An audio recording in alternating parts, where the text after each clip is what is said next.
मैं हूँ मंचली, थोड़ी सी चुलबुली, संडे हो या मंडे, फंडे बन जाए, शॉपिंग के लिए रेडी, गर्लफ्रेंड्स के साथ चले, बाली में वेकेशन तो बनता है जरूरी, जो जी में है वो कर लो, चाहे टोस्ट और रोस्ट। हाँ तो वीकेंड पे वो इतना मज़ा आया। क्या हम गए समंदर की तरफ, बीच गए और वहाँ पे वेव्स अच्छी थी, मौसम बड़ा अच्छा था। सैटरडे संडे करना चाहिए। जो कराची में जो लोग रहते हैं ना वो ऑलरेडी इतने लकी है कि हमारे पास समंदर है, फायदा उठाना चाहिए। और तुम भी खाने पीने के लिए गई थी ना कहीं, है ना? हाँ, मैं खाने पीने के लिए भी गई थी। और अभी जो तुमने बताया ना कि तुम योगा क्लासेस ज्वाइन कर रही हो, मेरा बड़ा दिल चाह रहा है अनुषे कि कुछ अच्छा चेंज होना चाहिए लाइफ में, योगा में कुछ ज्वाइन एक्सरसाइज वगैरह हो। और मंडे से बेहतर कोई दिन नहीं होता, क्योंकि आज के रोज हम सब मोटिवेटेड होते हैं कि आज पी रहे मंडे, आज से मैंने अपनी जिंदगी बदलनी है, अपनी जिंदगी में कुछ नया ले आना है। तो ये जरूरी है वैसे। और योगा आज से शाम में क्लास है मेरी। वाह, है ना? तो देखते हैं, 1-1.5 महीना तो करके देखती हूँ। हाँ करो। मैं सोच रही हूँ योगा, बीच जाना, डिफरेंट जगहों पे खाना खा के कुछ एक्सप्लोर करना, ये बड़ी अच्छी चीजें जिंदगी ये भी हम कामों में लग जाते हैं और उसके बाद ये थोड़ी छोटी चीजें हमें बाकी में जिंदा रखती हैं, ऑन द साइड जिंदा रखती हैं। और मेरे पुराने बॉस हैं, हमेशा ये कहते थे मुझे कि छुट्टी लिया करो। आज भी लगा पहले बॉस हैं दुनिया का जो कहते हैं कि छुट्टी लो, इसे क्योंकि मुझे लगता है जब मेरे एम्प्लॉइज छुट्टी लेते हैं, वापस आते हैं तो वो फिर 3-4 महीने और बेहतर काम करते हैं। No doubt. मैं उनको कहता रहता हूँ कि पैसा कमाते हो, छुट्टी पर जाया करो, घूमो, कभी दुबई चले जाओ, कभी लंदन चले जाओ, कुछ करो, नथिया गली क्योंकि जितनी भी अच्छी ऑर्गेनाइजेशन होती है, इंटरनेशनल ऑर्गेनाइजेशन होती है, उसमें होता है ये मार्जिन कि आप 12 महीने में से 1 महीना छुट्टी कर सकते हैं। वो इसीलिए होता है क्योंकि वाकई उन्होंने रिसर्चेस की होती है इस चीज पे कि एम्प्लॉइज ज्यादा अच्छा काम करेंगे। अगर आप बोले नहीं इतना काम कर रहे होते हैं तो इंसान कमाता क्यों है, सेविंग करे अपना, कहीं बाकी जहाँ मर्जी जाना हो जा। और कुछ लोग ऐसे भी होते हैं जो कि छुट्टी सिर्फ एंजॉय करते हैं घर पे रह के। कभी कभी ये भी करना चाहिए, पता है। हाँ, मैंने एक सैटरडे पे हम बड़े टेंशन में थे, आज क्या करेंगे छुट्टी दिन, लेकिन कभी लेट जाएं, किताबें पढ़ें, फिल्में देखें, घर वालों के साथ टाइम स्पेंड करें, किसी दिन को जाया करें, सोएं बिला वजह, दिन के बीच में बिला वजह सोएं, रिकॉर्ड कायम कर दें सोने का। एक बार मैंने रिकॉर्ड कायम किया था 14 घंटे सोने का। ओह माय गॉड, क्या दिन था वो। तो जिस रात मुझे अच्छी नींद मिलती है ना, नींद की भी क्या बात है, नींद की भी क्या बात है। वाकई अच्छी बुक्स पढ़ी, बुक्स पढ़ना तो बिल्कुल है ही नहीं। हम मैं देखती हूँ जो लोग बुक्स ज़्यादा पढ़ते हैं ना, उनकी वोकैबुलरी इतनी अच्छी होती है कि उनको जब किसी पे गुस्सा आता है तो उनको गालियाँ नहीं देनी पड़ती, उनके पास और वर्ड्स होते हैं बताने के लिए। तो ये डेफिनेटली नहीं, बुक्स भी पढ़ना एक बहुत अच्छी हॉबी है। कहने का मकसद है कि हॉबीज में इंडल्ज किया करें, कुछ ना कुछ हॉबी जरूर हो। ये क्या बिजली के पास चाबी नहीं है या मैं आऊँ? आई थिंक खोले क्या, बिजली चाबी भूल के नहीं चली गई। Good morning. सलाम जी। वालेकुम सलाम। ये क्या हो? हाय सॉरी बाजी जी, मैं क्या बताऊँ, मेरे साथ हादसा हो गया। क्या हुआ? मैं बड़े शटाइल में ना गाना गाते हुए ना सड़क क्रॉस कर रही थी।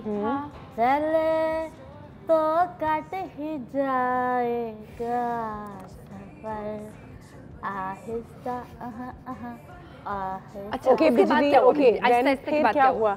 उसके बाद ना मैं जैसे आगे बढ़ी तो एकदम से धमाके की आवाज आई। धमाका हुआ तो मेरे आंखों के आगे अंधेरा छा गया, मिट्टी उड़ने लगी, धुआं नजर आने लगा, टांगे से जान निकल गई और एकदम से मुझे होश आया। तो मैंने देखा कि कुछ लोग खड़े हुए मेरे आसपास, उन्होंने मेरे ये टाट बंदी की और मुझे ना उठा के बिठाया, पानी पिलाया। मैंने कहा ये कौन है? फिर उन्होंने कहा कि आप परेशान ना हो, वो धमाका नहीं हुआ था, वो टायर नहीं होता, वो फट गया। मैं समझी धमाका हो गया, तो मैं तो जान ही निकल गई थी। बाजी जी शुक्र है। तो ये लोग कौन थे जो आके तुम्हारी मदद कर रहे थे? एम्बुलेंस वाले थे कोई? वर्क वो पता नहीं, मुझे ऐसा मतलब कहा नहीं, यूनिफॉर्म या ऐसा कुछ पहना हुआ था या वो बिल्कुल नॉर्मल रैंडम लोग थे? नहीं, मुझे ऐसा लगा था एक्सीडेंट नहीं, वो ऐसा लगा था धमाका हुआ, लेकिन वो ऐसा धमाका नहीं होता, एक्सीडेंट हुआ था, एक्सीडेंट हुआ। हाँ, आवाज ऐसी आई, वो आवाज ऐसे आई थी ना धमाके जैसी। तो मैंने कहा पता नहीं क्या हो गया। बाजी जी वो पता नहीं कुछ लोग थे, वो रस्कू नहीं होता, रग्गू हम लोग इतना बोलते हैं, मतलब अगर कोई हमसे कहना कि पाकिस्तान के बारे में आप 10 चीजें बुरी बता दे तो हम ऐसे ऐसे ऐसे 20 गिनवा देंगे। लेकिन ये एक बहुत अच्छी चीज है कि डिफरेंट ऐसी ऑर्गेनाइजेशंस हैं जिन्होंने अपनी रेस्क्यू का इतना अच्छा इंतजाम किया हुआ है कि आप वो बेसिकली वो गवर्नमेंट से भी कुछ फंडेड होती हैं, कुछ नहीं भी होती हैं, वो अपनी बेसिस पे करती हैं, वो करती हैं और उनकी बेसिस पे आई एम श्योर बिजली से मोबाइल नहीं छिना होगा। जब इस तरह से कुछ होता है तो फौरन कोई मोबाइल या ऐसी चीजें लेके जाता है।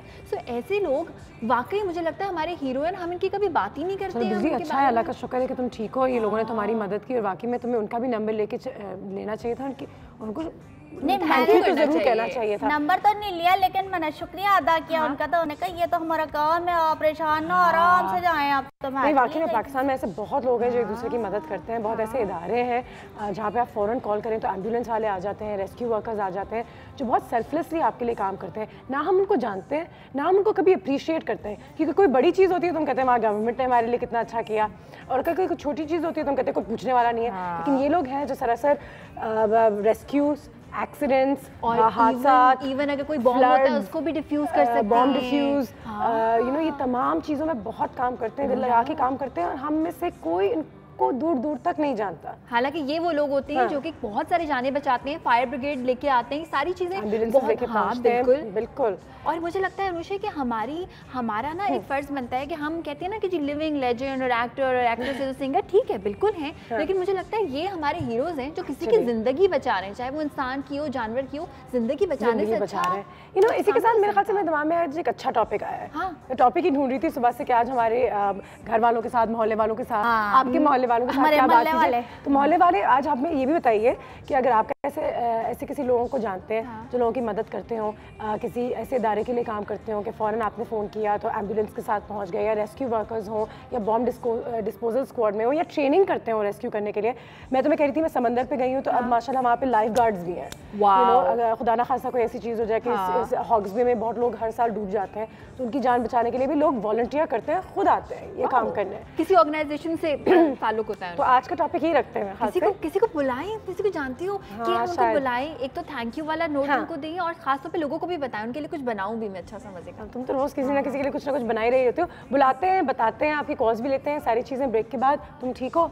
उन्होंने क्या किया? नहीं, उन्होंने मुझे ये लगा दिया था जल्दी से सनफ्लावर, मैंने कहा चलो ठीक है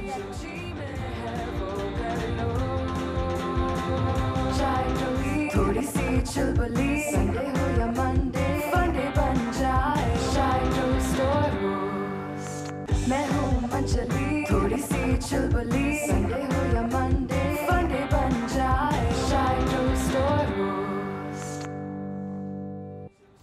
एंड वेलकम बैक। और एक बहुत ही ज़बरदस्त सा आइडिया हमें आज आया है। ट्रिब्यूट पेश करेंगे हम अपने रेस्क्यू वर्कर्स को जो पाकिस्तान में दिन रात काम करते हैं। उनके लिए बहुत काम होता है वैसे अनफॉर्चुनेटली, लेकिन उसके बावजूद धमाका हो, कोई फ्लड हो, कोई कहीं आग लग जाए, हमारे फायर ब्रिगेड के लोग समंदर के करीब कहीं भी आप जाएं, और एक आम पाकिस्तानी भी माशाल्लाह दूसरे की वाकई में बहुत मदद करता है। ये एक मिसकंसेप्शन है कि यहाँ के लोग शायद बहुत बुरे हैं, हमें डर लगता है, वो बात तो ठीक है, लेकिन मुझे आज तक पता है कि अगर गाड़ी में चला रही हूँ, टायर भी ख़राब हो जाए तो 10 लोग रोक के पूछते हैं बहन जी आपको कोई मदद की ज़रूरत है। बिल्कुल। दुनिया भर में ऐसा नहीं होता, क्योंकि वहाँ पे आप इतने इंडिपेंडेंट होते हैं, आप किसी को कॉल करें तो फ़ौरन, लेकिन यहाँ पे हर इंसान, आपकी गली वाले में भी, गली मोहल्ले कहीं से भी गुजर रहे हो, लोग आपकी मदद करने के लिए हमेशा आ जाते हैं। बिल्कुल। और खासतौर पे ऐसी जो रेस्क्यू एजेंसीज हैं, इनको तो सलाम है कि लोग जब सोचते हैं ना हम क्या बिजनेस करें या क्या काम करें, तो मैं भी नहीं ऐसा कुछ सोच सकती कि मैं किसी के लिए ऐसा करूं। टाइम तो आज हम अपने कुछ हीरोज को यहाँ पे बुलाएंगे, जरूर बुलाएंगे, लेकिन उससे पहले आयशा की रेसिपी की तरफ जाएंगे, क्योंकि पेट खुश तो हम सब खुश। तो काम हो सकता है अगर पेट सही हो तो। हाँ, हम बना रहे हैं आज पनीर रेशमी हांडी। ये कराची में एक जगह है, समंदर के किनारे बहुत सारी ऐसी जगह है जहाँ पे लोग जाके ये खाना बड़े शौक से खा रहे होते हैं। पनीर रेशमी हांडी के लिए हम क्या क्या करेंगे, सबसे पहले तो हमने ले लिया, अच्छा इस वक्त मैंने 2 खाने के चमचे ऑयल लिया है। इस रेसिपी में जो है वो हाफ कप ऑयल ऐड होता है, थोड़ा सा ऑयल मैं बाद में भी इसमें ऐड करूंगी। एंड सबसे पहले ऑयल में नो लहसुन नो अदरक, फिलहाल चिकन डायरेक्टली हम कर देंगे। यस, चिकन की मैंने क्यूब्स इस तरह से काट ली है, बड़ी काटना चाहें, छोटी काटना चाहें, what ever you want. Chicken बहुत जल्दी गलने वाली चीज़ है। और चिकन में हल्का सा just a bit of salt, ताकि चिकन में रच जाए। अच्छा, अभी सॉल्ट ज़्यादा कम नहीं लग रहा? हाँ, बहुत ज़्यादा कम लग रहा है। कम लग रहा है कि पनीर रेशमी हांडी में बहुत सारी किस्म का पनीर आप शामिल कर सकते हैं। सो जो इसका परफेक्ट वाली रेसिपी है ना, उसमें ये वाली जो चीज़ आती है ना, याद है जो हम बचपन में खाते थे बड़े शौक से, ये पिज्जा स्लाइस वाली, mini pizza slice, basically triangle वाली जो होती है डिफरेंट कंपनीज की। सो ये आप 3 ऐड करेंगे इसमें, ठीक है? और 2 खाने के चमचे के बराबर हम इसमें ऐड कर देंगे ये चेडर चीज, ठीक है? नॉट मोज़रेला, चेडर चीज हम ऐड करेंगे। बिल्कुल। व्हाइट पेपर पाउडर, नो काली मिर्चें, नो हरी मिर्चें, नो लाल मिर्चें, हरी मिर्च हम सर्विंग के लिए रखेंगे।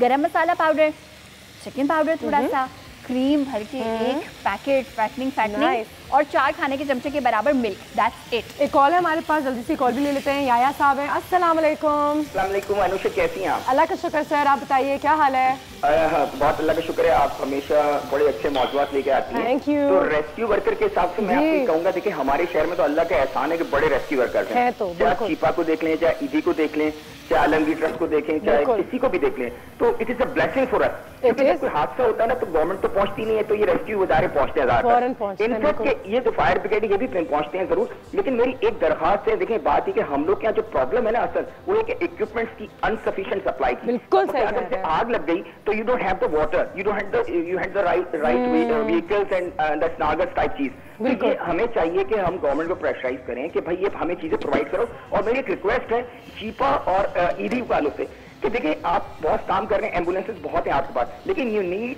Rescue equipments like fire fighters. ये चीजें आप इक्विपमेंट्स मंगाएं, ये लोग पैसे देने के तैयार हैं, तो ये और अच्छा हो जाएगा। शायद उनको हम ज्यादा दें बनिस्बत गवर्नमेंट को। बिल्कुल, thank you so much Anusha, बहुत शुक्रिया यार साहब, बहुत अच्छी बात की उन्होंने आज, और हमेशा वो अच्छी बात ही हमारे शो में डालते हैं कि रेस्क्यू वर्कर्स के पास वो इक्विपमेंट नहीं होती शायद। जैसे याद है तुम्हें रीजन प्लाजा में जब आग लगी थी तो कहते बहुत सारी जानें बच सकती थी अगर हमारे पास प्रॉपर इक्विपमेंट होता। और कहते हैं कि बिल्डिंग्स ऐसी बन रही है, हम कराची में देख के बहुत खुश हो जाते हैं कि वाह देखो यार ये 20 फ्लोर की बनाई हुई है, लेकिन मैं हमेशा ये सोचती हूँ कि 19वें फ्लोर पे खुदा ना खास्ता कोई हादसा हुआ या आग लग गई तो हम लोगों को रेस्क्यू कैसे करेंगे?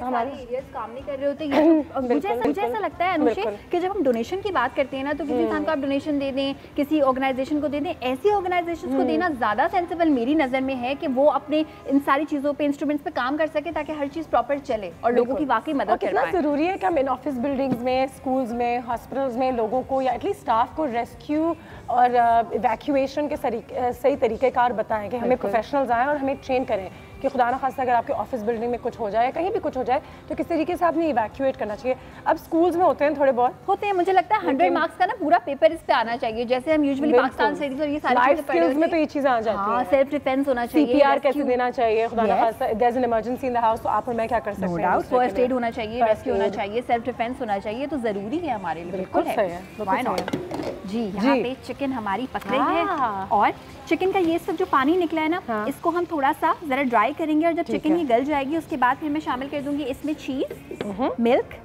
और ये सारी चीजें, बल्कि हम अभी भी ऐड कर सकते हैं। तो फर्स्ट एड किट में एक तुम्हारा लंच बॉक्स भी डाल सकते हैं, है ना, क्योंकि भूख भी एक इमरजेंसी सिचुएशन होती है। क्या करें, भूख लग रही है कहाँ जाएं?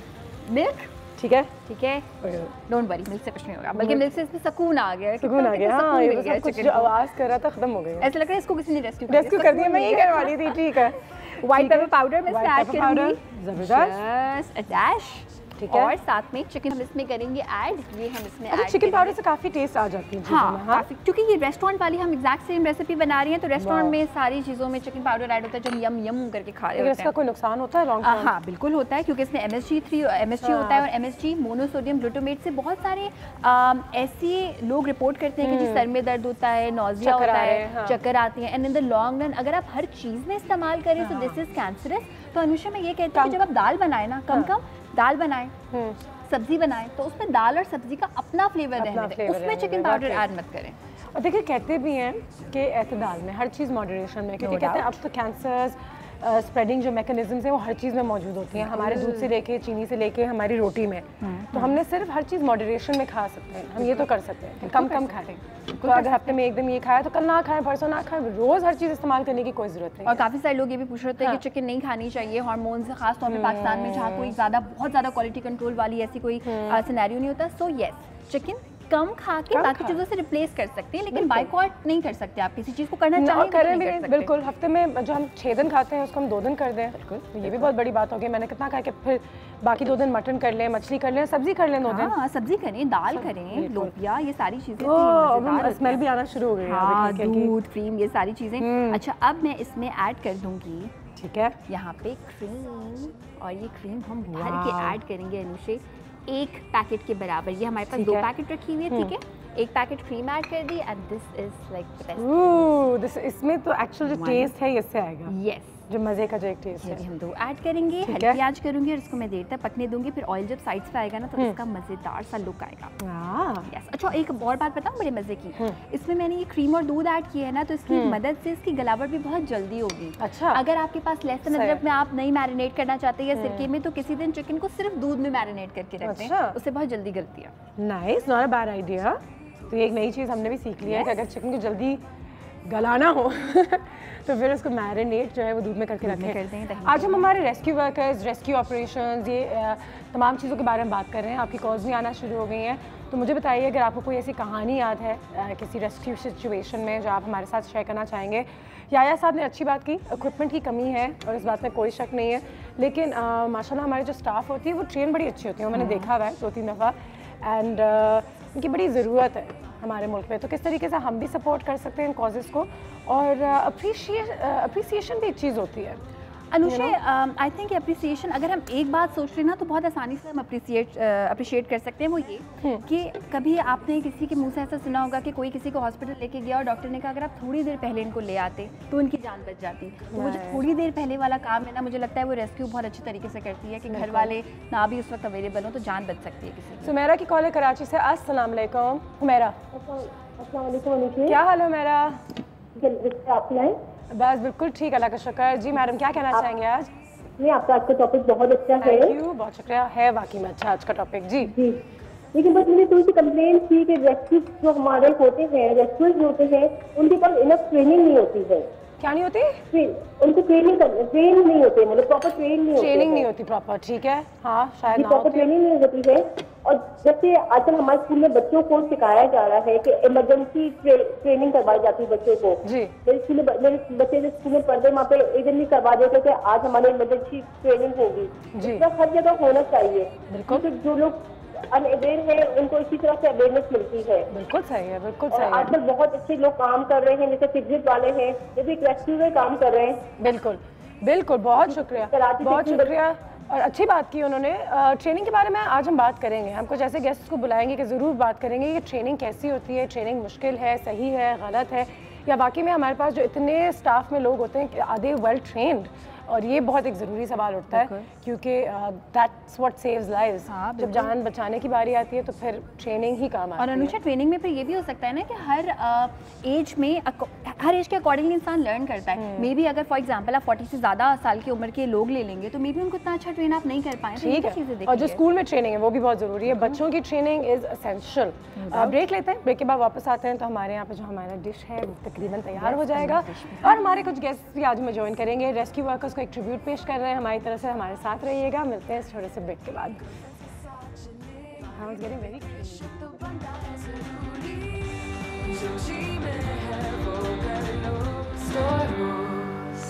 मैं हूँ अंजलि, थोड़ी सी चुलबुली, संडे हो या मंडे, फंडे बन जाए शायद स्टोर। चिकन जी, मखनी, क्या है ये है पनीर रेशमी मखनी हांडी। यस, रेशमी इसलिए क्योंकि थोड़ा वेलवेटी सा इसका टेक्सचर हो जाएगा। मखनी होती अगर हम इसमें मक्खन आखिर में ऐड करते। और प्लीज इस रेसिपी में मक्खन नहीं ऐड करना, क्यों? क्योंकि इसमें क्रीम है, इसमें 2 किस्म की पनीर है और तीसरी किस्म की पनीर आप पामेजान अगर ऐड करना चाहते हैं कर सकते हैं, बिल्कुल कर सकते हैं। तो इसलिए इसमें हम मक्खन बिल्कुल ऐड नहीं करेंगे।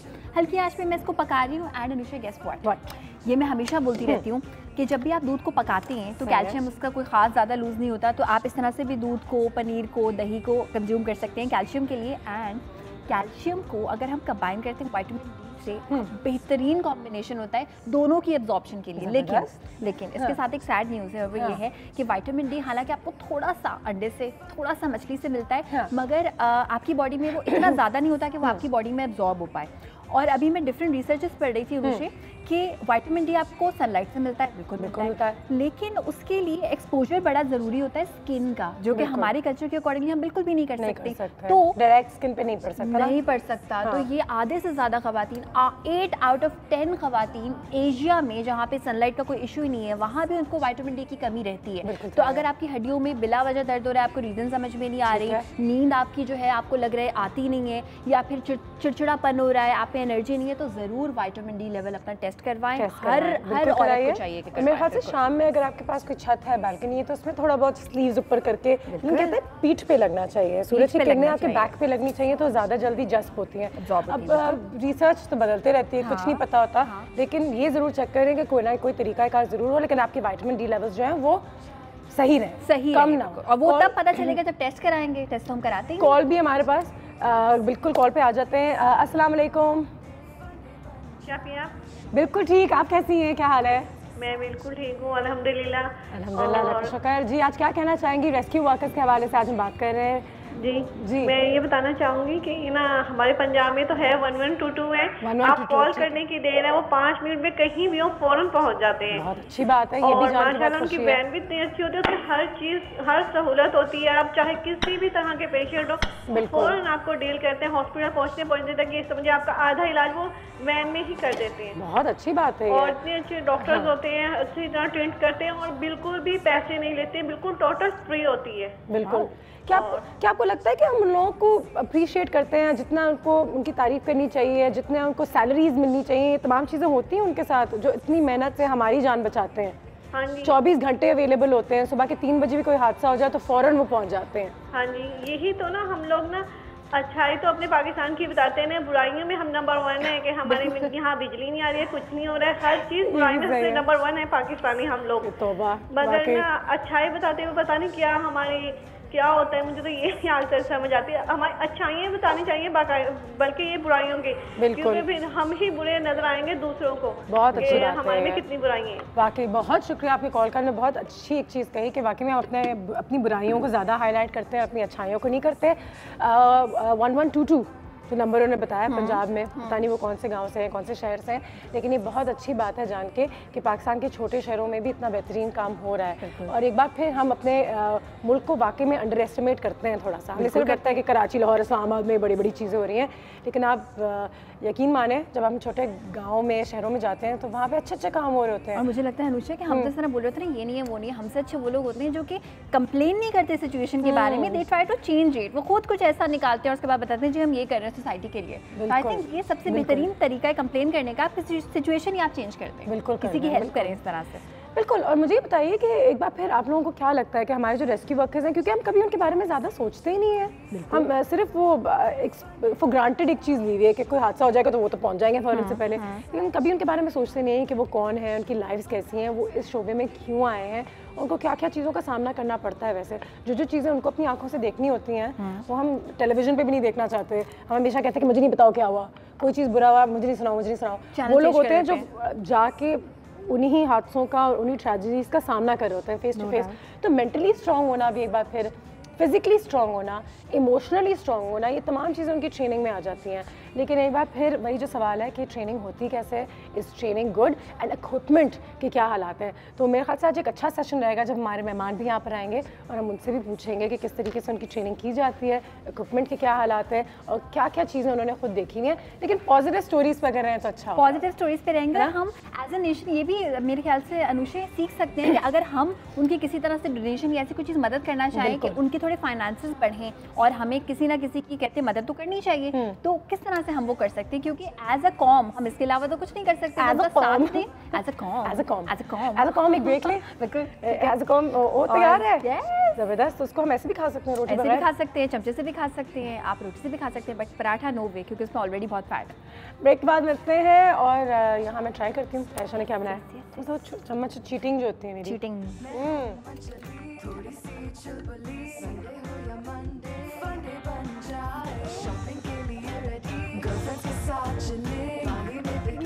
तो बनना है जरूरी, जो जी में है वो फंडे बन जाए। शायद स्टोर हो, मैं हूँ मंचली, थोड़ी सी चुलबुली, संडे हो या मंडे, फंडे बन जाए। शायद स्टोर हो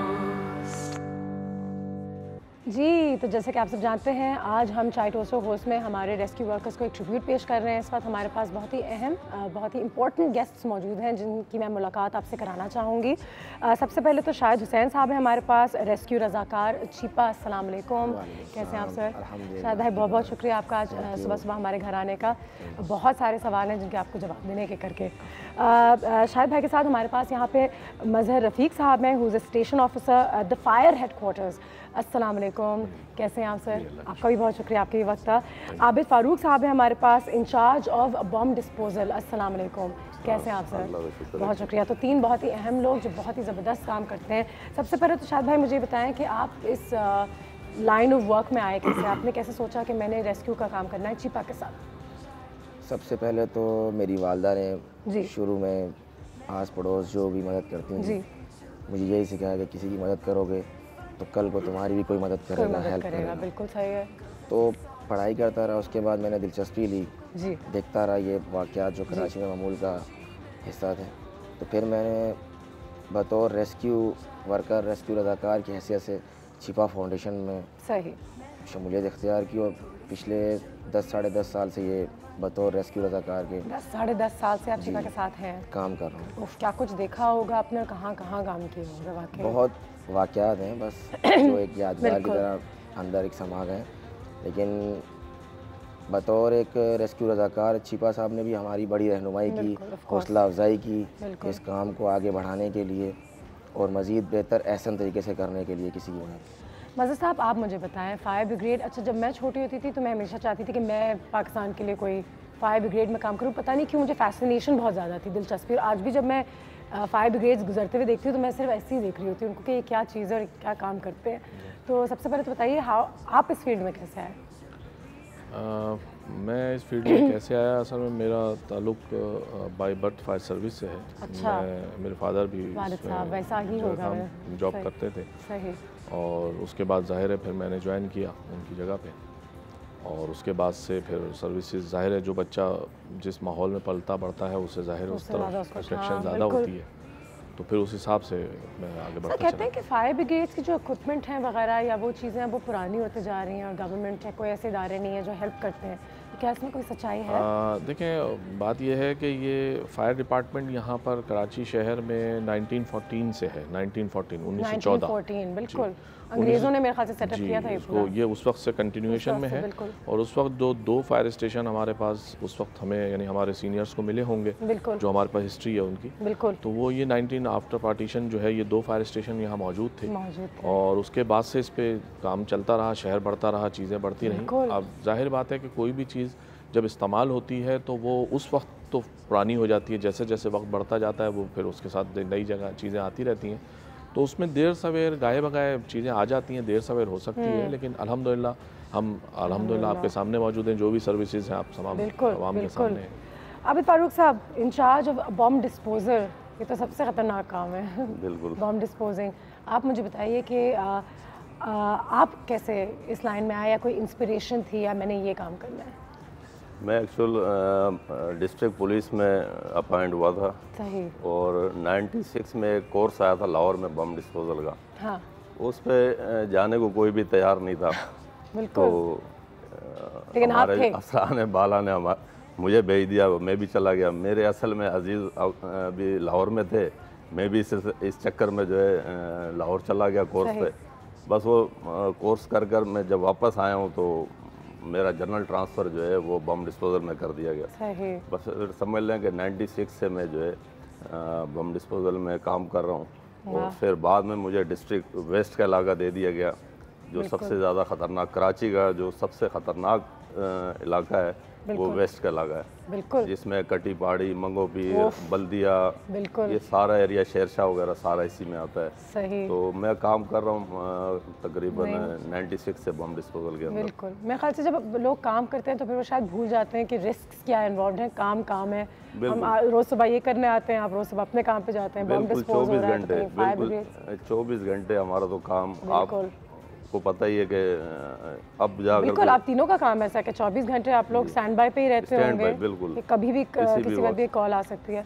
ट्रेनिंग के बारे में थोड़ा सा बताइएगा शायद साहब कि ट्रेनिंग छिपा में भी कैसी होती है? 24 घंटे आप लोगों को अलर्ट रहना पड़ता है क्या? CPR वगैरह सिखाया जाता है या जैसे फर्स्ट एड जिसे हम कहते हैं कि अगर कोई मिल जाए तो उसको फ़ौरन से पहले कैसे बचाना चाहिए, जान कैसे बचानी चाहिए? सबसे पहले तो वीकली हमारी क्लासेस होती हैं। वीकली क्लासेस होती हैं, तो उसमें बताया जाता है कि इंजर्ड को किस तरह उठाना है, किसी की हड्डी टूट गई है, फ्रैक्चर हो गई है तो उसको किस तरह फर्स्ट एड देना है, एम्बुलेंस में किस तरह शिफ्ट करना है। सही।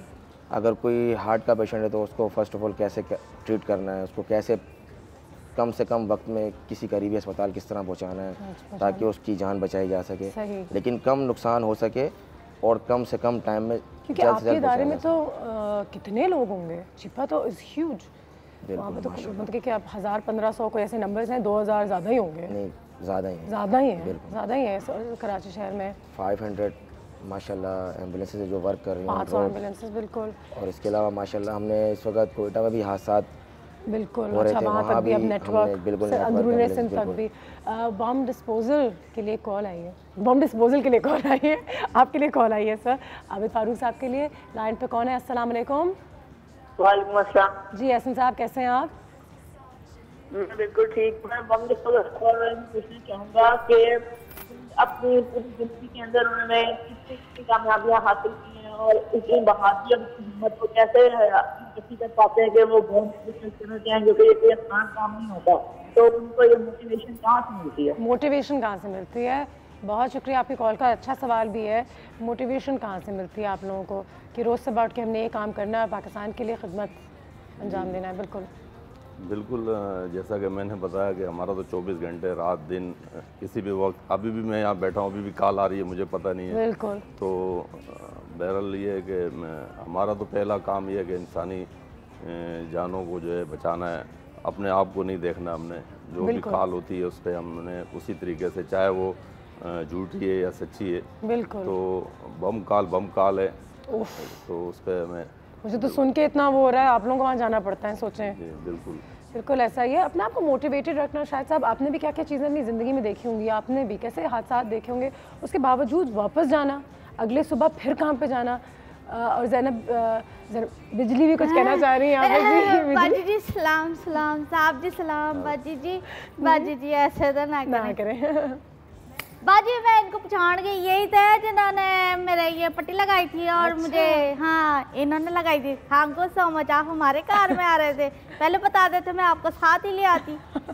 वो साथ जी आपसे एक सवाल था, ये जब बम देख लेते हैं तो मेरे मोहल्ले वालों को पता है कि उस वक्त हमें क्या करना चाहिए, पता नहीं आप कितनी देर में, तब तक हम लोग तो अपनी सिक्योरिटी करके रखें ना, कुछ ऐसी चीज लगे। ये सवाल का जवाब अच्छा सवाल है बिजली, वेल डन, जबरदस्त सवाल किया आपने। अगर आपको कोई भी ऐसी मशकूक चीज़ नज़र आती है, कोई ब्रीफ केस या कोई शॉपिंग बैग या किसी भी किस्म की कोई ऐसी चीज़ जिस पे आपको शक है, या कोई तार वगैरह या कोई बैटरी सेल वगैरह कोई ऐसा कुछ लगा हुआ है जो बिल्कुल हटके कुछ चीज़ है, तो आपको चाहिए फौरी तौर पर जो है ना उस एरिया को खाली कराएं, जितना भी दूर हो सकता है। उसको कॉल कैसे कर सकते हैं? कोई नंबर है हमारे पास? हाँ बिल्कुल, आप 15 पे पुलिस को इतला कर सकते हैं, इलाका थाना पुलिस को इतला कर सकते हैं, और हमारे बम डिस्पोजल के भी नंबर हैं, आप उस पर भी इतला कर सकते हैं।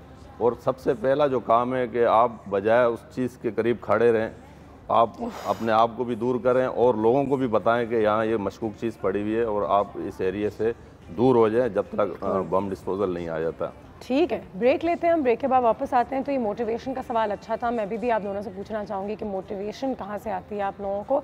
ब्रेक के बाद इस सिलसिले को आगे करते हैं, आपकी कॉल्स भी ले रहे हैं, हमारे पास कुछ रेस्क्यू वर्कर्स मौजूद हैं, हमारे अनसंग हीरोज़ हैं। और बिजली अगर आपने कोई सवाल करना हो तो ज़रूर कीजिएगा। हाँ, करते रहेंगे। ब्रेक के बाद मिलते हैं। बिजली के अच्छा वो साहब जी आपसे ये कह रहा था, आपके पास तो और भी मैं हूँ अंजलि, थोड़ी सी चुलबुली, संडे हो या मंडे, फंडे बन जाए शायद जी। ब्रेक के दौरान भी हमारी गुफ्तगू काफ़ी अच्छी रही थी और आबिद फारूक साहब से बहुत अच्छी बातें हो रही थी, तो मैं चाहूँगी कि वो भी आज आप लोगों को, हम लोगों को कुछ ऐसी कहानियाँ सुनाएं या कुछ ऐसे एक्सपीरियंसेस या वाक़यात जो उनके साथ हुए हैं वो बताएं कि आपके, मुझे भी पता चले कि उनके साथ क्या क्या कुछ हो चुका है और उसके बावजूद वो आज भी अपना जो काम करते हैं। बिल्कुल थोड़े दिनों पहले ही बलूचिस्तान में कुछ ऐसा वाक़या हुआ था, वहाँ पे कोई बॉम्ब डिस्पोजल स्क्वाड के ही कोई रहनुमा थे जिनकी जान जिनकी जान गई, शहीद हुए उनके बारे में थोड़ा सा बताइएगा सर। जी, वो मेरे बैचमेंट थे और हमने इकट्ठे ट्रेनिंग की थी जॉर्डन में, और बड़े अच्छे एक्सपर्ट थे वो बम डिस्पोजल के। रज़ाक नाम था उनका। रज़ाक नाम था, बिल्कुल। और अभी कोयटा के अंदर अक्सर कराची में भी ये सेकंड बम वाला जो ज़्यादा जो है मामला चल रहा है। पहले जो भी टेररिस्ट होते हैं एक छोटा धमाका करते हैं, ये छोटा एक बॉल क्रैकर मार दिया या ग्रेनेड का धमाका कर दिया, उसके ऊपर तमाम रेस्क्यू टीमें और एसपी, आवाम इकट्ठी हो जाती है, पुलिस, रेंजर्स, बम डिस्पोजल। और जो सेकंड बम होता है वहाँ किसी बाइक में या किसी गाड़ी में या किसी चीज़ में लगा हुआ होता है, वो उससे फिर बड़ा नुकसान होता है। हाँ। तो मेरा यही कहना है तमाम लोगों से कि अगर किसी भी जगह पे चाहे छोटा ब्लास्ट हो या किसी भी तरह का, वहाँ रश ना लगाएं, लोगों को भी दूर करें। और एक तो वहाँ रश लगने से एविडेंस ज़ाया हो जाते हैं, दूसरा वहाँ सेकेंडरी डिवाइस का ज़्यादा खतरा होता है।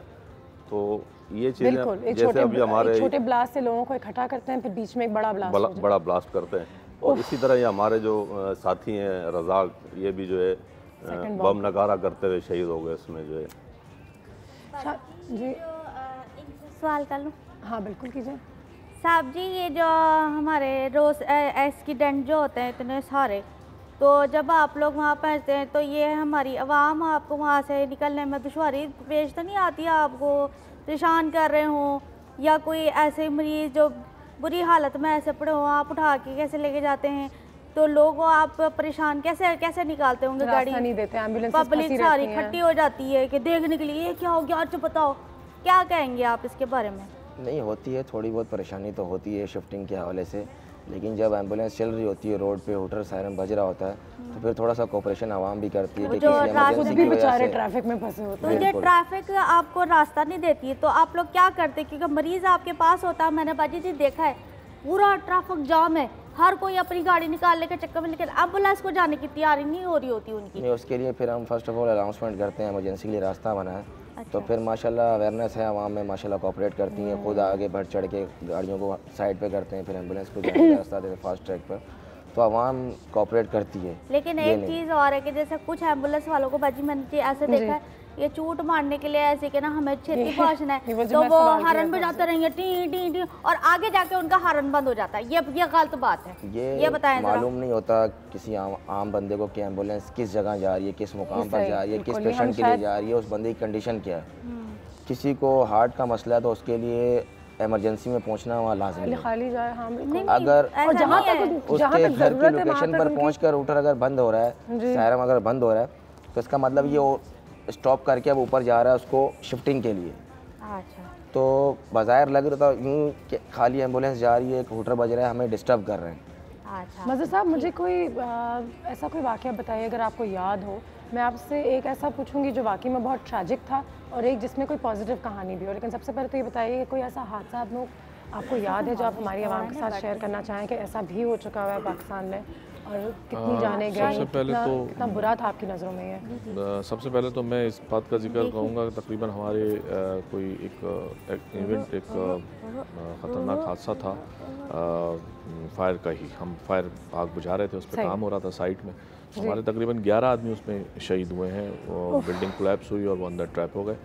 मैं और मेरे जो अभी चीफ फायर ऑफिसर रिटायर हो गए इस वक्त, वो चले गए, तो वो हम ट्रैप हो गए थे और एक हमारा जो फायर फाइटर था वो ट्रैप हुआ। तो हम लोग वहाँ से किस तरह निकले ये तो हम ही जानते हैं। हम ट्रैप हो गए थे उसके अंदर।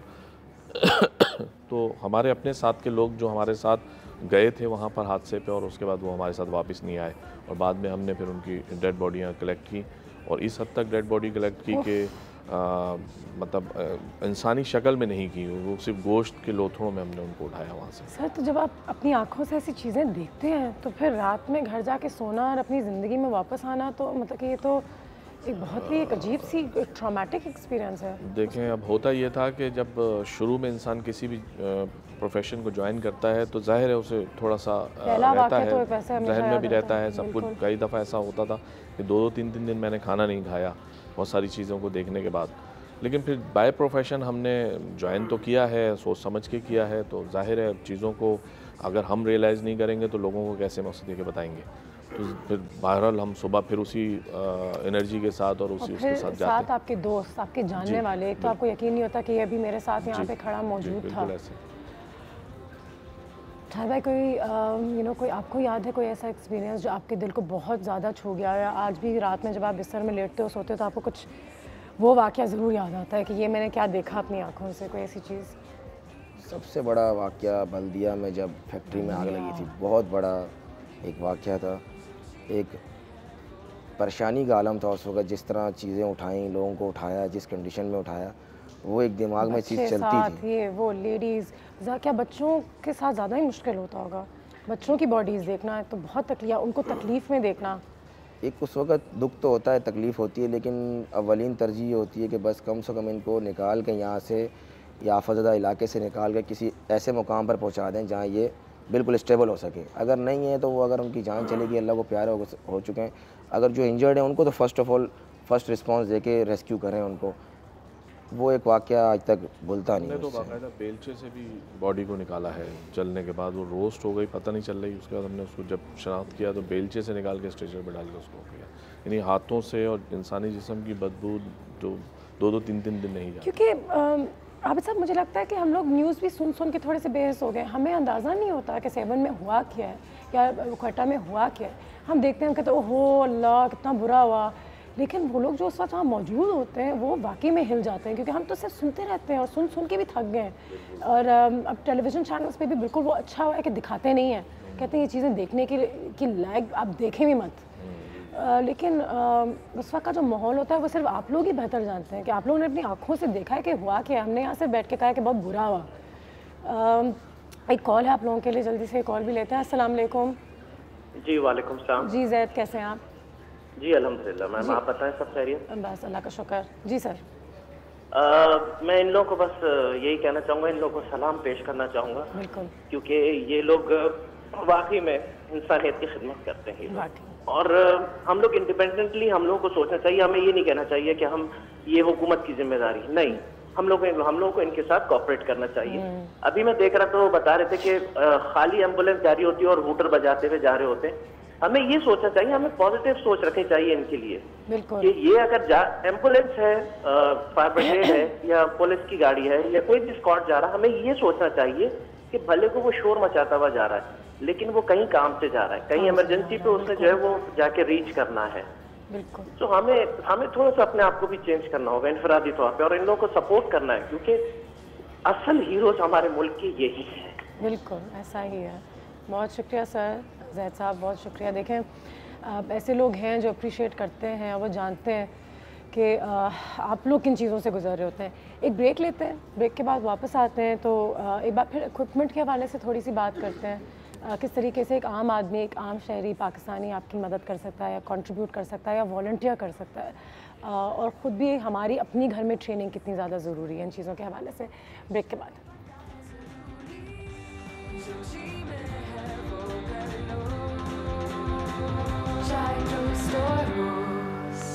मैं हूँ मंचली, थोड़ी सी चुलबुली, संडे हो या मंडे, फंडे बन जाए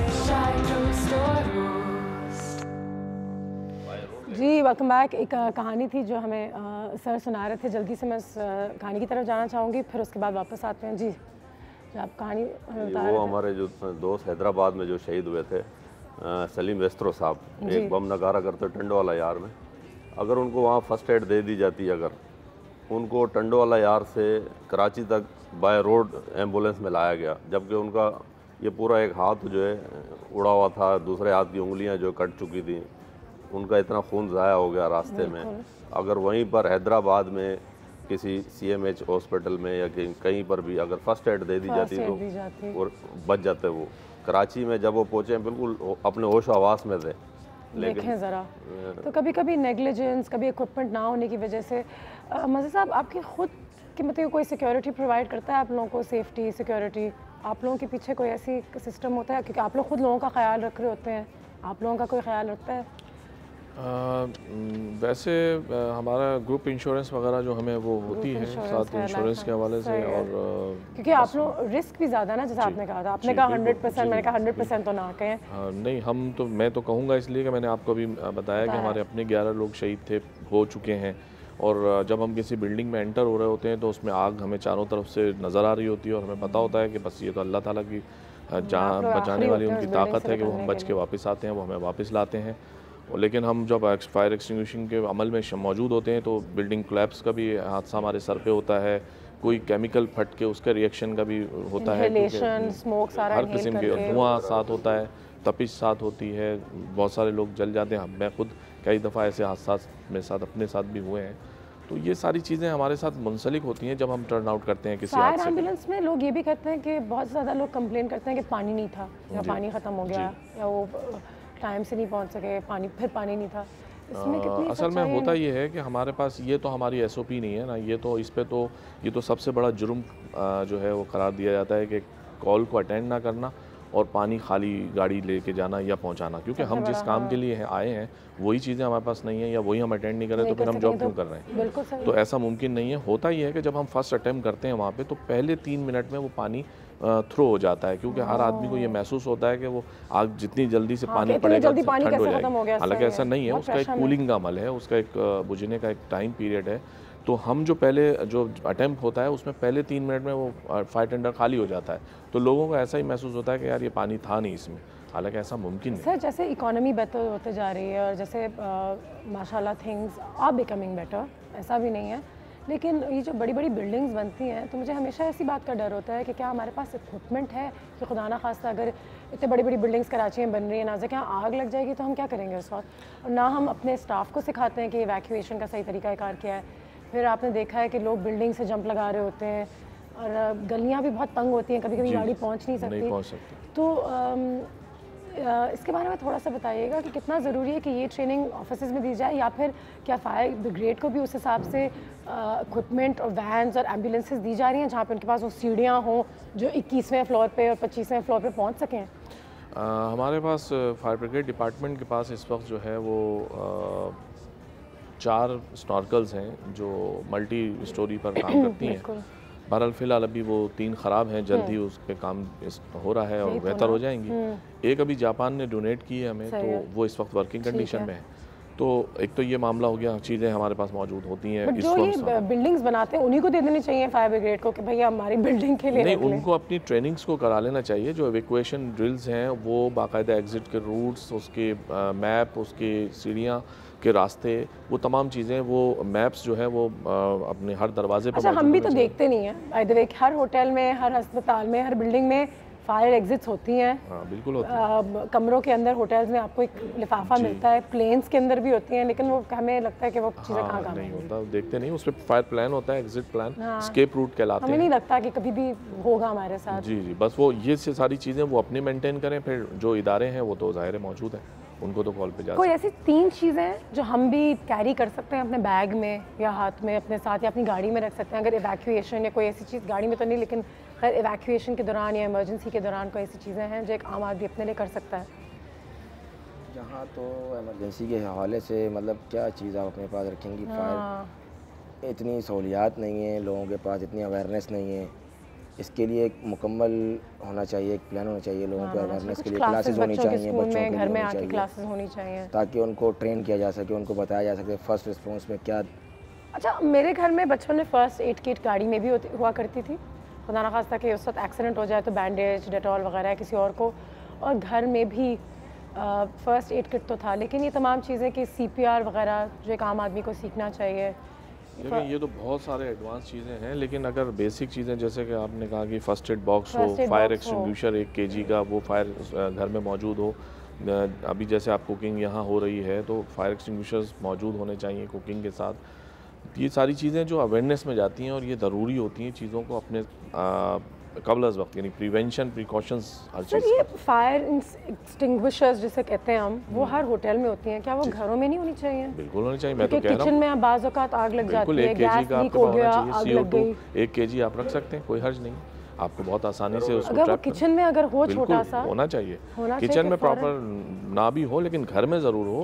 और तमाम बच्चों को गैस सिलेंडर्स, गैस अब तो आए दिन सुनते हैं कि ये फट गया घर में, बहुत बड़े बड़े हादसे होते हैं, बहुत हादसा। ये अभी कुछ दिन पहले मोमिनाबाद के इलाके में एक पहले ही घर में एक मैयत हुई थी और उनका स्वयं जी, और उसी दौरान मेहमान आए हुए थे और गैस लीकेज की वजह से एक और बड़ा धमाका हो गया जिससे 2 जानें ज़ाया हो गई। तो घरों में भी ये चीज़ें होती हैं, लोग इस पे गौर नहीं करते इन चीज़ों पे, छोटी छोटी जो चीज़ें तो इनको देखना चाहिए, ये बिल्कुल ही चीज़ें होनी चाहिए घरों में भी। ये ज़िंदगी के लिए अहम है ये चीज़ें, first aid box, fire fighter, ये जो ना इक्विपमेंट होनी चाहिए, कम से कम सेफ्टी के लिए तो होनी चाहिए। स्कूल्स में भी हम बॉम्ब ड्रिल्स कर रहे हैं आजकल, बच्चों को कैसे इवैक्यूएट की जाए, लेकिन first aid is equally important कि खुदा ना खास्ता अगर आग लग गई या हाथ जल गया या कुछ ऐसा हुआ घर में तो फ़ौरन अपनी मदद कैसे की जाए। एक ब्रेक लेते हैं, ब्रेक के बाद वापस आएंगे तो थोड़ी सी पॉजिटिव स्टोरीज़ की तरफ जाएंगे, क्योंकि अब हमने नेगेटिविटी काफ़ी सुन ली। कि कौन सी वो एक अच्छी कहानी है जो आपको आज तक याद है कि हमने कुछ को सेव किया और कितना अच्छा रहा हमारे लिए भी, हम सबके लिए। ब्रेक के बाद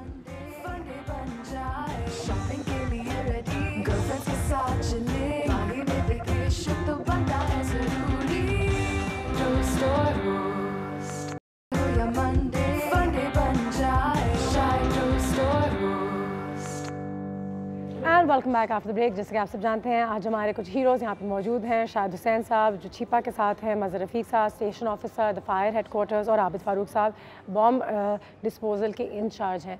बहुत ही डेंजरस जॉब है लेकिन ये लोग करते हैं, अपने दिल से करते हैं और उनकी मोटिवेशन यही है कि हमने जानें बचानी है। तीनों ने हमें यही जवाब दिया था। इनके लिए इस वक्त एक सवाल है मेरे पास, अगर 2 घर हैं, एक लकड़ी का घर है और एक सीमेंट का घर है, अगर दोनों घरों में आग लग जाए तो एम्बुलेंस को कौन से घर पहले जाना चाहिए बचाने के लिए?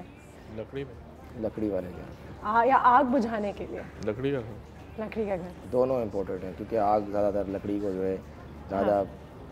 ये एक ट्रिक क्वेश्चन है, इसमें एक ट्रिक है, ट्रिक ढूंढने की कोशिश करें कि एम्बुलेंस को कौन सा घर बचाना चाहिए। एम्बुलेंस को जो है ना फर्स्ट ऑफ ऑल जाना चाहिए पक्के मकान में जो मुकम्मल तैयार है, और लकड़ी वाले घर में सबसे पहले फायर फाइटर को जाना चाहिए। हाँ तो दे दिया है शायद हुसैन साहब ने जवाब, ज़बरदस्त। फायर फाइटर्स को सबसे पहले जाना चाहिए, एम्बुलेंस को नहीं जाना चाहिए शायद आग बुझाने के लिए सबसे पहले। देखते हैं, हमने यही सवाल आम लोगों से भी किया, अब देखते हैं कि उन्होंने हमें क्या जवाब दिया। ट्रिक करने की कोशिश की हमने। हेलो अस्सलाम वालेकुम, मैं राइल गिल और आज पता लगाओ सेगमेंट में मैं लोगों का सेंस चेक करने जा रहा हूं। तो सेंस का पता लगाएंगे हम कि लोगों में कितना है और हमारे सवाल के वो कैसे जवाब देते हैं। तो पहला सवाल ये है, बहुत ही मज़ेदार सा, कि 2 घर हैं, दोनों में आग लगी हुई है, एक लकड़ी का है और एक नॉर्मल घर है। तो एम्बुलेंस आके पहले किसकी आग बुझाएगी? जो चलते हैं सारे लोगों के पास और देखते हैं कि वो अपना सेंस कैसे इस्तेमाल करते हैं। आ जाए। 2 घर हैं, दोनों में आग लगी हुई है, एक लकड़ी का है और एक नॉर्मल घर है। कौन सा घर है? एक लकड़ी का एक नॉर्मल घर है। हाँ, तो दोनों में आग लगी हुई है, एम्बुलेंस आगे सबसे पहले आग किसकी बुझाएगी? लकड़ी वाला घर। लकड़ी को आग ज़्यादा जल्दी पकड़ती है। जल्दी पकड़ लेती है जी। लकड़ी की बुझाएगी और किसी बुझाएगी? एम्बुलेंस की आग बुझाएगी, ना फायर ब्रिगेड आएगा, आग बुझाएगा। नहीं, एक सवाल का जवाब तो देती जाए, बहुत मजे का है। नहीं जी, आप दोनों से सवाल पूछे नहीं जी, सवाल नहीं पूछना। भाई एम्बुलेंस आग बुझाने के लिए थोड़ी आएगी। लकड़ी वाले घर की बुझाएगी क्योंकि उसकी वजह से नॉर्मल घर में भी आग लग जाएगी और ज़्यादा लकड़ी की ज़्यादा लगी हुई है ना नॉर्मल घर में, तो वो ज़्यादा अर्जेंट है बुझाना। लकड़ी वाला ज़्यादा अर्जेंट है। एम्बुलेंस के पास पहले ही इतने काम है, आग बुझाने का काम भी अब एम्बुलेंस को दे दो, आग तो फायर ब्रिगेड बुझाएगी ना। साहब तो लकड़ी तो तेज़ी से जलेगी ना, ईंट तो ज़रा कम जलेंगे। और बहुत ही मज़ेदार सा सवाल मैं पूछने जा रहा हूँ कि आपने देखा होगा कि फायर ब्रिगेड या फिर एम्बुलेंस, इन पे उल्टा लिखा होता है। एम्बुलेंस या फायर फाइटर्स या फायर ब्रिगेड क्यों लिखा होता है? ये चलते सारे लोगों के पास और पूछते हैं कि उल्टा क्यों लिखा होता है, उनको पता है या नहीं? आ जाए। एम्बुलेंस पे उल्टा एम्बुलेंस लिखा होता है। जी जी, क्यों कैसे लिखा होता है? जो ऐसी गलती होगी ना, मिस्टेक। ये उन्हीं से पूछना पड़ेगा। उनसे खुद चला जाऊँ पूछने? तो कभी पूछा नहीं मैंने। थोड़ा सोचो क्यों लिखा होता है, इसका पता नहीं। आगे जो गाड़ियाँ होती है ना, उनको शीशे में साफ नजर आए, सीधा नजर आता है, इसलिए इमरजेंसी होती है। 2 मिनट लगेंगे। नहीं, थैंक यू। सवाल करने मुझे आपसे डॉक्टर है इसलिए। No no no no no. No idea यार थोड़ा तो सोचो, मैंने मान लिया तुम्हें नहीं पता, लेकिन दिमाग लगाओ, क्यों लिखा होता उल्टा? एम्बुलेंस नहीं, मैंने कभी नोट नहीं किया है और ना मुझे, आई डोंट थिंक सो। नहीं, गलती तो नहीं, कोई लॉजिक तो होगा, कोई तो होगा, कोई पर्पस होगा उनका। अंदर से उल्टा होता है, वो बाहर से तो सीधा नजर आ रहा होता है। उसके ऊपर ही लिखा ही उल्टा होता है। वो अभी आप जाएंगी बाहर, नोट करना। अच्छा, तो अंदर से सीधा नजर आता होगा मे बी। तो ये था हमारा आज का पता लगाओ सेगमेंट, जिसमें हमने सेंस पता लगाने की कोशिश की, यानी कि सेंस का पता लगाओ किया और देखा कि लोग अपना दिमाग कैसे इस्तेमाल करते हैं। जो मैं सवाल पूछा था आखिरी वो ये था कि एम्बुलेंस या फाइबर ग्रेड वगैरह के ऊपर जो है वो एम्बुलेंस या फाइबर ग्रेड उल्टा क्यों लिखा होता है। तो वो इसलिए लिखा होता है ताकि सामने वाली जो गाड़ियाँ हैं जब वो शीशे में उनको देखें तो उनको सीधा नज़र आए और वो उसको रास्ता दे और वो अपनी मंजिल तक या जहाँ भी जा रही है वहाँ जल्दी पहुँच सकें। तो सिंपल सा सवाल था, सिंपल सा जवाब था, लोग सोचते नहीं है इसलिए गलती होती है। तो आज के लिए सिर्फ इतना ही, अगले सेगमेंट तक के लिए मुझे इजाज़त दीजिए। मैं हूँ राहिल गिल, खुदा हाफिज़। राहिल खुद एक एम्बुलेंस की तरह भाग रहा था, पता नहीं कहाँ जा रहा था वो, लेकिन एक अच्छा सवाल पूछा उसने, कॉमन सेंस का सवाल। ये मैंने कभी इस बात पे गौर नहीं किया कि एम्बुलेंस उल्टा क्यों लिखा होता है। तो अगर आपके आगे कोई गाड़ी है तो उसके रेयर व्यू मिरर पे सीधा लिखा हुआ नजर आएगा। आप बैक जब देखेंगे ना तो वो पीछे थे आपको, लेकिन ये एम्बुलेंस वालों ने कुछ ज़्यादा ही आगे फोड़ ले गए अपने नहीं, वो एम्बुलेंस में भी नहीं, अब जो बाहर से जो गाड़ियाँ हमारी भी जो गाड़ियाँ बाहर से इम्पोर्ट हो रही हैं उस पर भी होता है। तो सवाल हुआ था एक दफ़ा कि उल्टा क्यों लिखा गया है, तो फिर जाहिर है फिर चीज़ों को देखा गया, ढूंढा गया क्यों लिखा गया के लिए जो है वो ज़्यादा। शाहिद साहब आप भी, मज़र साहब, आबिद साहब आपसे शुरू करते हैं। एक्चुअली मुझे बताइए कि फैमिली वाले कितने सपोर्ट करते हैं, और अगर आपके खुद बच्चे, बेटी या बेटा कहे कि मैंने बम डिस्पोजल स्क्वाड ज्वाइन करना है तो आपका जवाब क्या होगा उस वक्त? मेरी 2 बेटियां और 1 बेटा है। तो बेटा सबसे छोटा है। हाँ।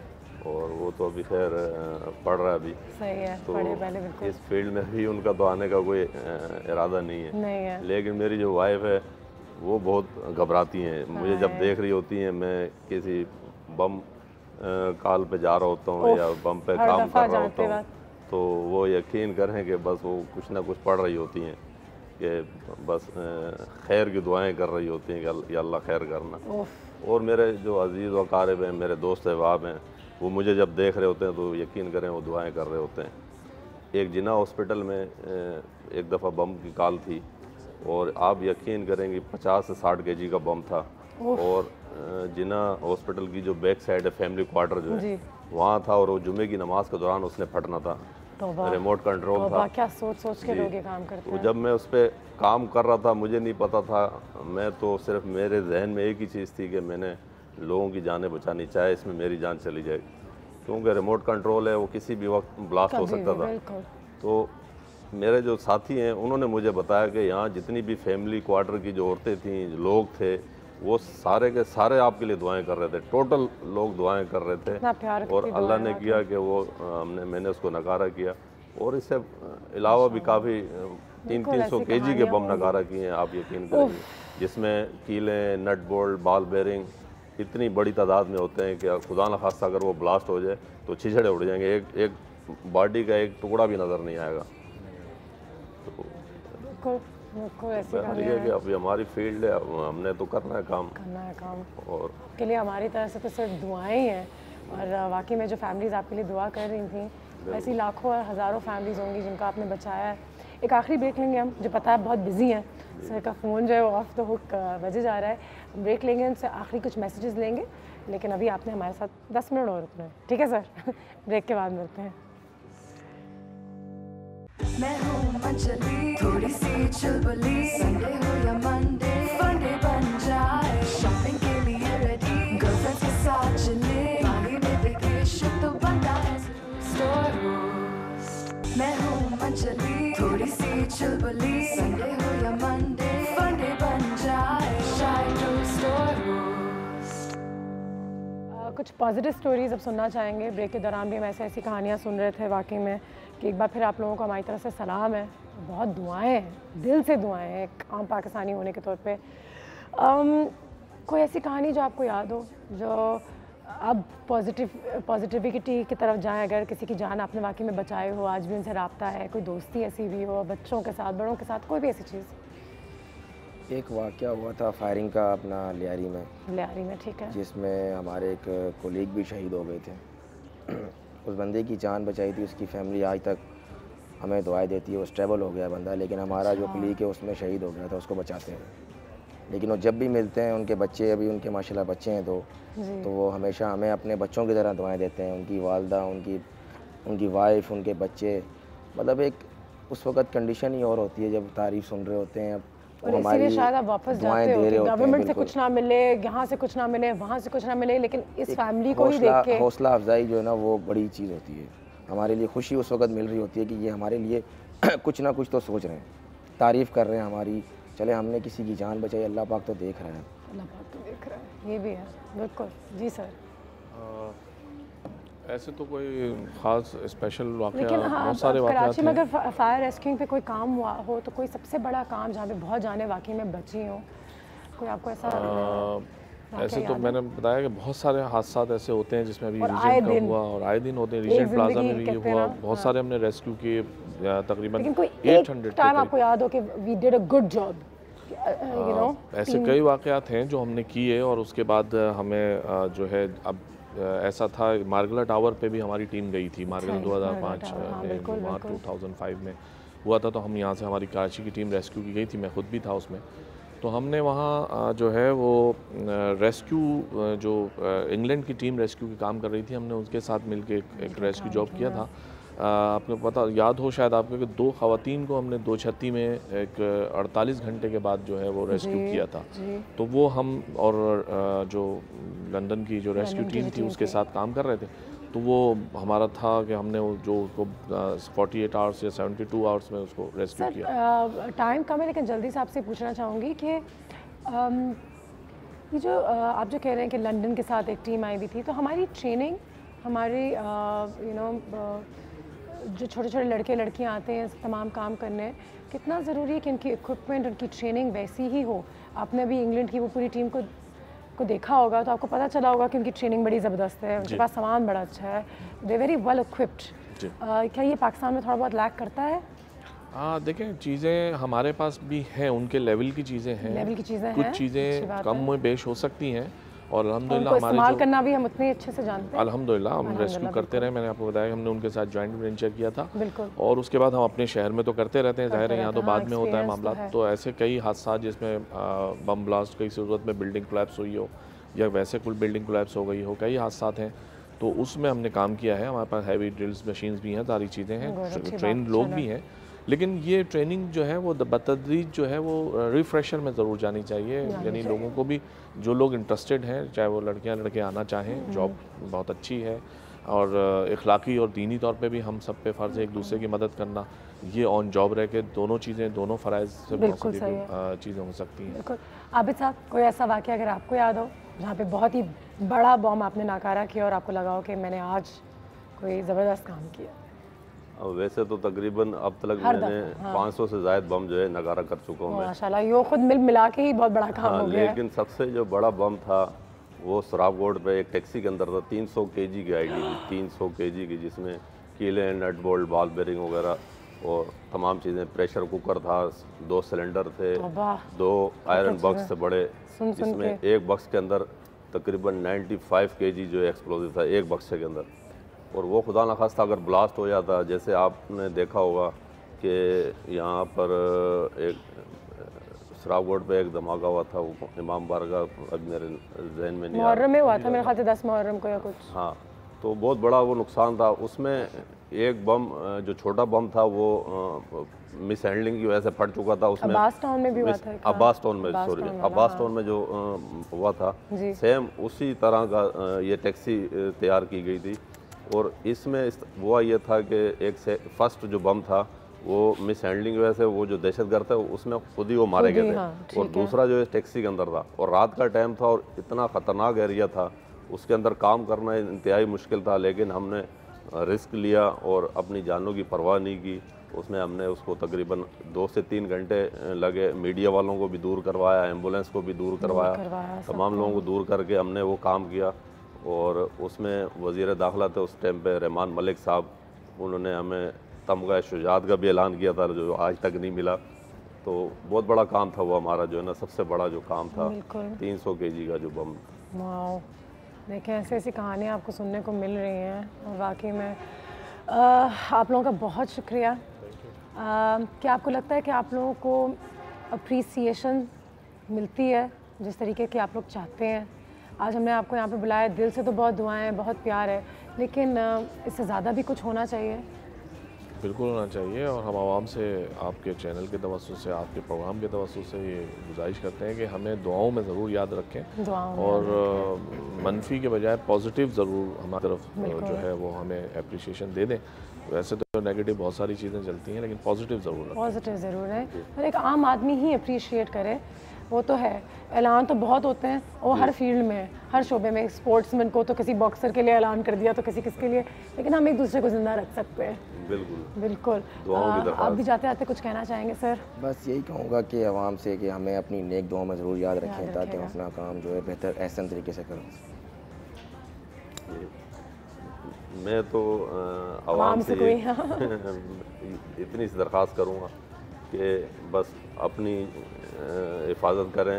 अगर खुदा न खास्ता आपको कोई ऐसी मशकूक चीज़ नज़र आती है किसी शॉपिंग सेंटर में या किसी प्लाजा के अंदर कोई मशकूक कोई बैग या ब्रीफ केस या बजाय उसमें छेड़छाड़ करने के या उसको देखने के, आप फौरी तौर पर जो है ना इलाका थाने पुलिस को या 15 पे इत्तला करें। बिल्कुल उसको छेड़छाड़ ना करें। आजकल नई से नई आईडी आ रही हैं कि ज़रा सा छेड़ने से या पाँव मारने से ब्लास्ट हो सकती है, तो अपनी भी और पैनिक ना करें और एक जगह जमा ना हो जाए। जो आपने कहा ये भी दो चीज़ें, पैनिक जो हम करते हैं ना, एक घबराहट आ जाती है यहाँ से वहाँ, जब भगड़ मच जाती है उसमें भी नुकसान जो है ना हो जाता है।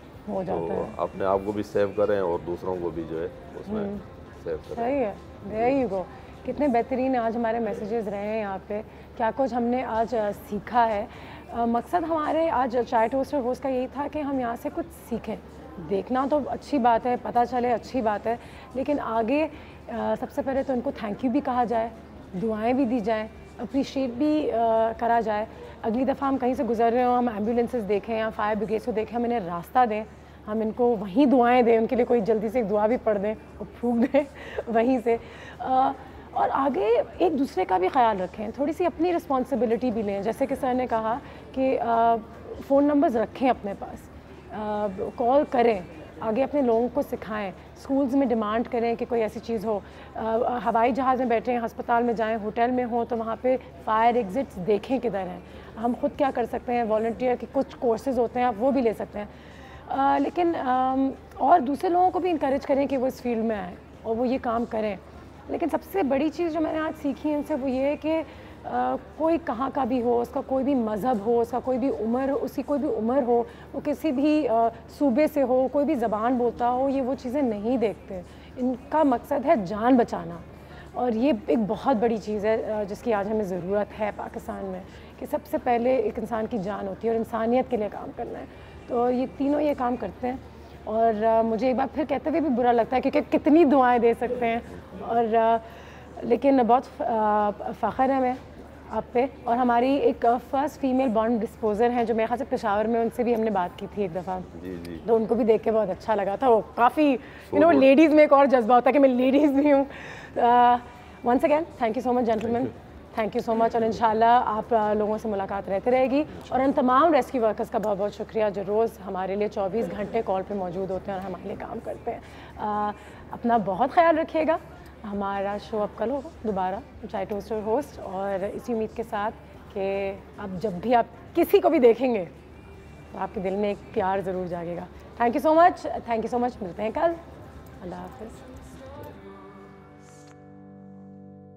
मैं हूँ मंचली, थोड़ी सी चुलबुली, संडे हो या मंडे, फंडे